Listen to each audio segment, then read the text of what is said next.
পুলিশকে executive interference থেকে আলাদা করতে হবে। যে পুলিশের বিরুদ্ধে অভিযোগ পুলিশের কাছে যেন দিতে না হয়। টোটাল আইনশৃঙ্খলা বাহিনী আছে, তার বিরুদ্ধে অভিযোগ কোনো আইনশৃঙ্খলা বাহিনী নিতে পারবে না, করতে পারবে না। একজন কনস্টেবল 9, 10, 11,000 টাকা বেতন পায়। এই মানুষটা কিভাবে 2 জনের 4 জনের সংসার, বাবা মাকে যদি দেখভাল করতে হয়, ওষুধ, চিকিৎসা, ন্যূনতম বেঁচে থাকার যে দায়, এটা সে কিভাবে শোধ করবে? বিএনপি, আওয়ামী লীগ থেকে শুরু করে বড় দলগুলোর কমিটিতে ন্যূনতম, যেগুলো নিবন্ধিত দল হতে চায়, 33% সদস্য মহিলা থাকতে হবে এবং সংরক্ষণটা শুধু মহিলাতে না নিয়ে সবাইকে নেওয়া হোক। ব্রিটেনের মতো পার্লামেন্টে প্রধানমন্ত্রীর আইন পাশ হয় না। নারীদের অংশগ্রহণকে তো নির্বাচন কমিশনের মাধ্যমে একটা আইন করে দিয়েছিল আপনার, যে বিএনপি, আওয়ামী লীগ থেকে শুরু করে বড় দলগুলোর কমিটিতে ন্যূনতম, যেগুলো নিবন্ধিত দল হতে চায়, 33% সদস্য মহিলা থাকতে হবে। 2008-এ বিধিমালা করবার পরে নির্বাচন কমিশন তো এটা এনফোর্স করতে পারে নাই এবং কোনো রাজনৈতিক দল, ধরেন ছোটদের কথা বাদ দিলাম, বিএনপি, আওয়ামী লীগও তাদের কমিটিতে এখনো এই পরিমাণ মহিলা নেতৃত্ব নিয়ে আসতে পারে নাই। এবং এই জন্য যেটা করেছে দেখবেন, 2 দল থেকে শুরু করে অধিকাংশ দলের পক্ষ থেকে বারবার বলা হয়েছে যে এটা করবার ব্যাপারে আমরা চেষ্টা চলমান রাখবো, এটা বাধ্যতামূলক না করে আপনি সুপারিশ হিসাবে দেন রাজনৈতিক দলগুলোর উপরে, এবং এইটা সুপারিশ আকারে আছে এবং চলছে। তো সেই জায়গাতে সংরক্ষিত মহিলা আসন যে 50 জন আছে, ওইটা কিন্তু আমরা বাতিল করতে বলিনি, আমরা বলেছি ওটাকে বৃদ্ধি করা হোক এবং সংরক্ষণটা শুধু মহিলাতে না নিয়ে সবাইকে নেওয়া হোক। সুশীল সমাজের সদস্য, বুদ্ধিজীবী, লেখক, সাংবাদিক সবাইকে আনা হোক। আমরা কাউকে এক্সক্লুড করতে বলছি না, আমরা বলছি যে আমাদের ধরেন প্রথমে যখন নারীদের সংসদীয় আসনে সংরক্ষণ করা হয় তখন কিন্তু 50 ছিল না, এটা শুধু 15-20 ছিল, এরপরে 25, 35, 40 এরকম করে বেড়েছে, কয়েক দফায় বেড়ে এটা 50-এ এসছে। তো আমরা বোধ করছি যে একটা জিনিস বাড়ানোর প্রক্রিয়াতে হচ্ছে 2টা জিনিস মাথায় রাখতে হবে। একটা হচ্ছে যে কারণে আমি এটাকে করবার জন্য চেষ্টা করেছিলাম, আমার সেই লক্ষ্যটা অর্জিত হয়েছে কিনা, যে নারীর ক্ষমতায়ন, নারীকে পার্লামেন্টে আনা, যোগ্য মেধাবী মেয়েদেরকে পলিটিক্সে আসার ব্যাপারে উৎসাহিত করা, সেগুলো হয়েছে কিনা সেটা যেমন আমাকে রিভিউ করতে হবে, আমাকে এটাও দেখতে হবে যদি বৃদ্ধি করবার প্রয়োজন হয় কোন প্রসেসে আমরা বৃদ্ধি করব। তো সেই জায়গায় আমরা বোধ করছি যে এই আলাদা পার্লামেন্ট না করে, আলাদা সংরক্ষিত নির্বাচন না করে, বরং এই সংরক্ষণটা 100 করে দেওয়া দরকার, নারীদের পাশাপাশি সবাইকে নেওয়া দরকার। আমরা বোধ করছি বাংলাদেশের জনগণ, আর্থসামাজিক, শিক্ষা দীক্ষার বাস্তবতাতে আলাদা 100 মহিলার নির্বাচন, আলাদা দ্বিকক্ষ, এইটা আমাদের জন্য খুব জটিল হয়ে যাবে। নির্বাচন কমিশন যখন এটা ইলেকশন কন্ডাক্ট করতে যাবে তখন এই জটিলতাটা বাড়বে। সেক্ষেত্রে আমরা বোধ করছি যে আমরা একটা গ্র্যাজুয়াল প্রসেসে এইদিকে যাই, যে আমরা সংরক্ষিত আসনটাকে যদি 100 করি, আমরা দেখি যে দ্বিকক্ষ বিশিষ্ট পার্লামেন্টের চেহারাটা কেমন হইতে পারে, সেইটা আমরা এখানে পার্লামেন্ট থেকে একটা অ্যাসেস করতে পারবো। তখন যদি প্রয়োজন হয় 2টা পার্লামেন্ট হয়ে যাওয়ার পরে, যে হ্যাঁ এখানে যারা বিভিন্ন রাজনৈতিক দল থেকে এসছেন, তারা সংরক্ষিত আসনে এসছেন, বিভিন্ন শ্রেণী পেশার মানুষ, তারা আসলে কেমন পারফর্ম করছেন সংসদে, তো আমরা মনে হয় আসলে একটা পরিপক্কভাবে একটা দ্বিপক্ষ করতে পারি, তখন আমরা এটা করব। তো আমরা হুট করে এত বড় পরিবর্তনে না গিয়ে আমরা একটা গ্র্যাজুয়াল প্রসেসের মধ্য দিয়ে এই পরিবর্তনটা দেখতে চাই। এটা রাষ্ট্রের জন্য দীর্ঘমেয়াদে কল্যাণকর হবে না, বরং আপনি যেটা বলছেন যে আমরা সবাইকে নিয়ে পার্লামেন্ট করা দরকার, সেটার জন্য আমরা বলছি যে আমাদের তো সংরক্ষিত আসনের আইন আছে, এইটা 50 থেকে আমরা 100 করি। আমরা দেখি 2টা পার্লামেন্টে মূল্যায়ন করে যে এটা কীভাবে ফাংশন করে, রাজনৈতিক দলগুলো যোগ্য মানুষদেরকে এখানে সংরক্ষিত আসনে দিচ্ছে কিনা, রাজনৈতিক দলগুলো বিভিন্ন শ্রেণী পেশার মেধাবী মানুষদেরকে আনছে কিনা সংসদে। তখন আপনি বুঝবেন যে 100 জনকে যদি আমরা ভালোভাবে আনতে পারি তাহলে দ্বিকক্ষ আলাদাই করে ফেলবো পরে, তখন এই 100 জনকে নিয়ে আপনি আলাদা পার্লামেন্ট করে ফেলতে পারবেন।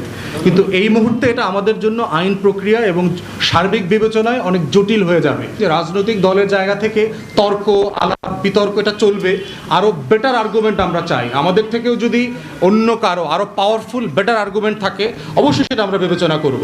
যে কোনো যৌক্তিক সিদ্ধান্ত, যৌক্তিক তর্ক দেশের স্বার্থে, দলের স্বার্থে, বাংলাদেশের স্বার্থে আমরা মেনে নেব। সংস্কার কমিশন না, তা বলেন একদমই না। সংস্কার কমিশন বলেছে যে নিম্নকক্ষে যে আগে 50 জন মহিলা সংরক্ষিত আসন ছিল, এই সংরক্ষিত আসন মহিলাদের জন্য থাকবে না। 100 আসন হবে মেয়েদের জন্য এবং এই 100 আসনে নির্বাচন হবে।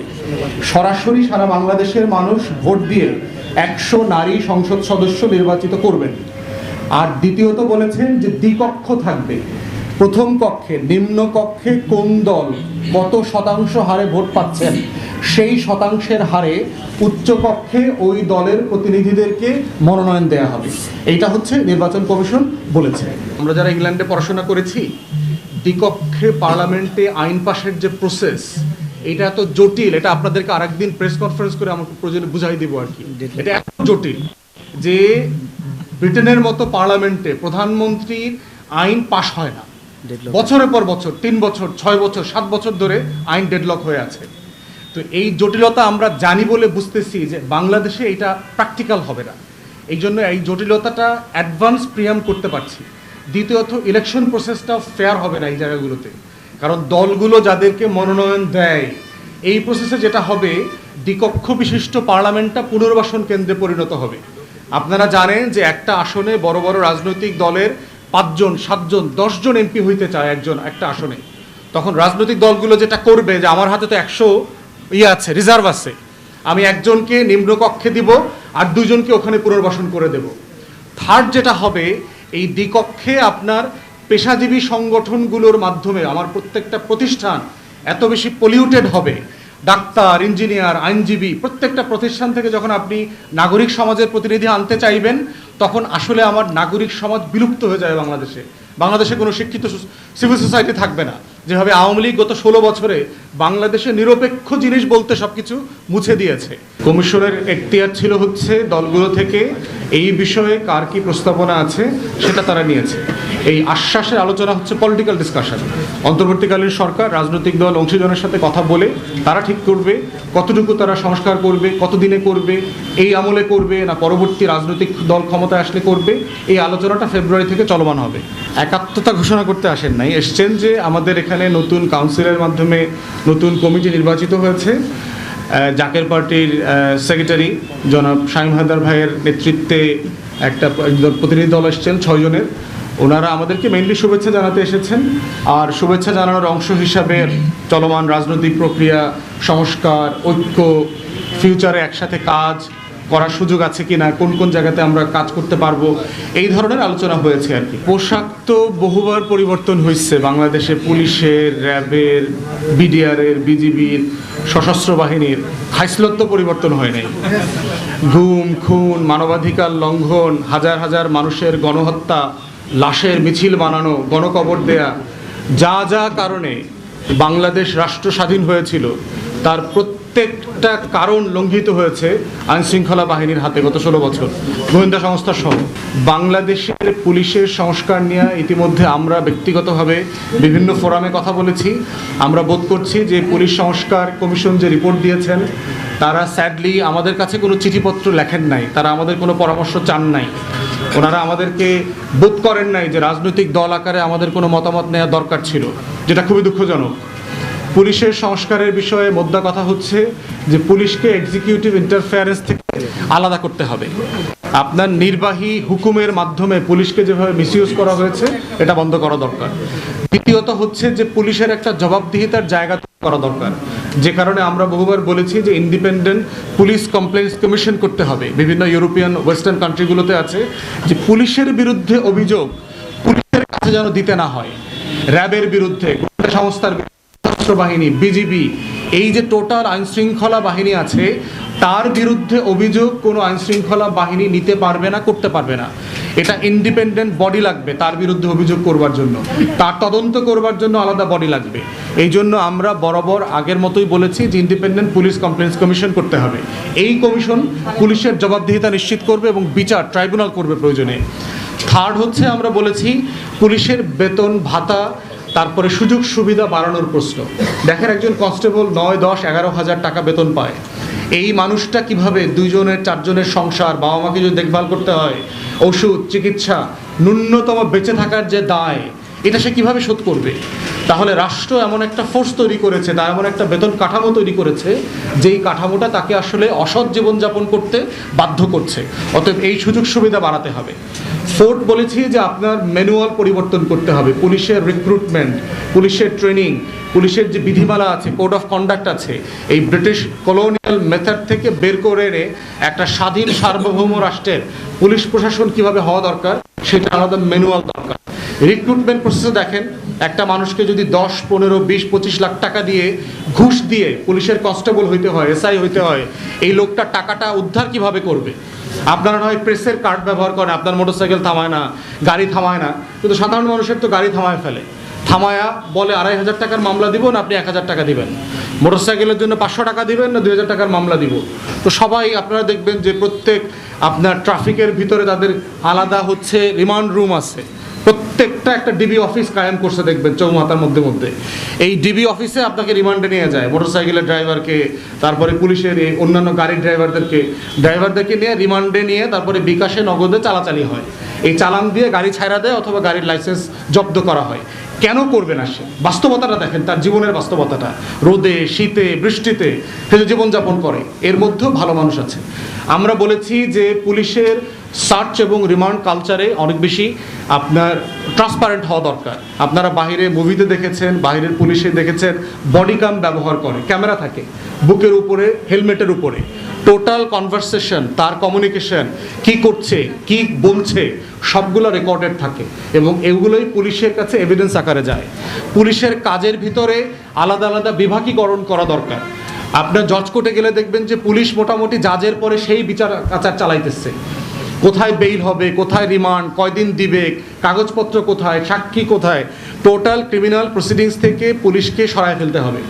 তদন্ত দেখবেন পুলিশের একই এসআই তদন্তও করতেছে, আবার মানুষের মানে মিছিলে মারামারি করা লাগবে, পিটাপিটি করা লাগবে, তাও সে করছে। তাহলে এই ডিপার্টমেন্টাল কাজগুলোকে আলাদা করতে হবে। মেয়েদের সেন্সিটিভিটি রিলেটেড কিছু ক্রাইমস আছে, সেখানে আলাদা মহিলা পুলিশ দরকার। এই ডিভিশন অফ ওয়ার্কগুলো করা দরকার। এরপরে হচ্ছে আমরা বলেছি যে সেন্ট্রালাইজ পুলিশ ফোর্স ভেঙে দেওয়া দরকার। সারা দুনিয়াতে আছে যে আপনার কেন্দ্রীভূত পুলিশ প্রশাসন না থেকে আপনার স্থানীয়করণ করে দেওয়া দরকার রিক্রুটমেন্টের পরে। এই রকম একটা অনেকগুলা আমাদের প্রস্তাবনা আছে, যেটা অফিসিয়ালি আপনাদেরকে আমরা সুপারিশ আকারে কনফারেন্স করে আমরা দিব। বা যেহেতু ভাই জিজ্ঞেস করেছেন, পোশাকের বাইরে উঠে সিরিয়াস রিফর্ম আলোচনা হওয়া উচিত। পরিবর্তন এর আগে বিডিআর একটা হয়েছে, পিলখানা গণহত্যার পরে এই বিজিবি কিন্তু হত্যা চালাইছে এখানে, অর্থাৎ মাথায় রাখতে হবে। এই পোশাক পরিবর্তনের পরে কিন্তু আমার সীমান্ত কিন্তু অরক্ষিত ছিল, আমার নদী, আমার খাল, আমার জমিন অরক্ষিত ছিল, আমার কৃষককে হত্যা করেছে, আমার গরু ছাগল নিয়ে গেছে। অতএব এটা কাজ করবে না, সিরিয়াস রিফর্ম দরকার। আর শেষ করে ফেলি ভাই, বিজিবি নিয়ে একটা কথা বললেন, আমরা ভাই বিজিবিতে যাবো না প্লিজ প্লিজ। টপিকের বিষয়ে আর কিছু আছে বলবেন? না, টপিকের বাইরে না, টপিকের বাইরে পড়ে টপিকে। হ্যাঁ, ইনুস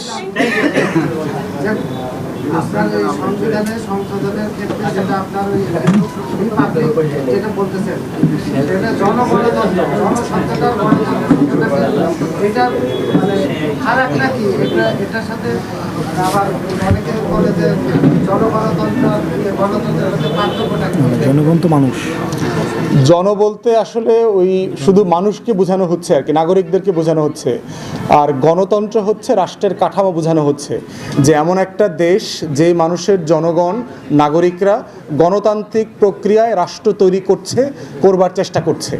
শব্দটা নিয়ে ভিন্ন মত আছে, এত জটিল না আমরা বোধ করছি, যে কাঠামো পরিবর্তন করে মূল কাজটা করা হলো জরুরি।